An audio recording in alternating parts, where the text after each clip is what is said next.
বৈষম্যবিরোধী ছাত্র আন্দোলনের আহ্বায়ক হাসনাত আবদুল্লাহ এবং কেন্দ্রীয় সমন্বয়ক সার্জিস আলমকে ট্রাকচাপা দিয়ে হত্যাচেষ্টার প্রতিবাদে বিক্ষোভ মিছিল করেছে জাহাঙ্গীরনগর বিশ্ববিদ্যালয়ের জাবি শিক্ষার্থীরা।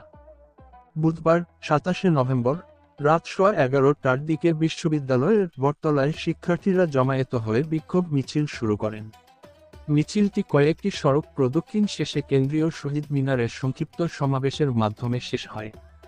সমাবেশে বক্তারা ট্রাকচাপার ঘটনাকে পরিকল্পিত হত্যাচেষ্টা হিসেবে উল্লেখ করে এই ঘটনার সুষ্ঠু তদন্ত ও দোষীদের গ্রেফতার করে পরিচয় উন্মুক্ত করার দাবি জানান।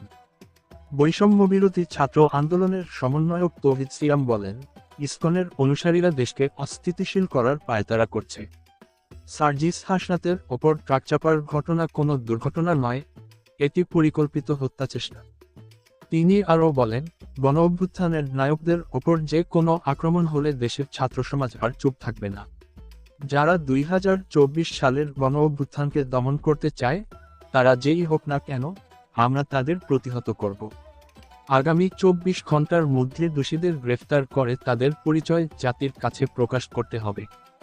জাবি শাখা ছাত্রশিবির কর্মী রাকিব হাসান বলেন, বিগত 16 বছরের স্বৈরাচারী শাসনের বিরুদ্ধে যারা লড়াই করে সুন্দর একটি দেশ উপহার দিয়েছে তাদের মধ্যে দুই সমন্বয়কের উপর এমন হামলা কোনোভাবে বরদাস্ত করা হবে না।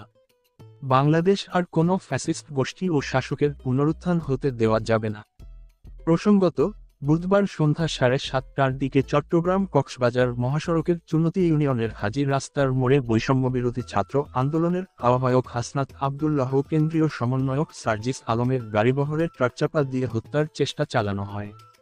তারা শহীদ অ্যাডভোকেট সাইফুল ইসলাম আলিফের কবর জিয়ারত করে ফেরার পথে এ হামলার শিকার হন।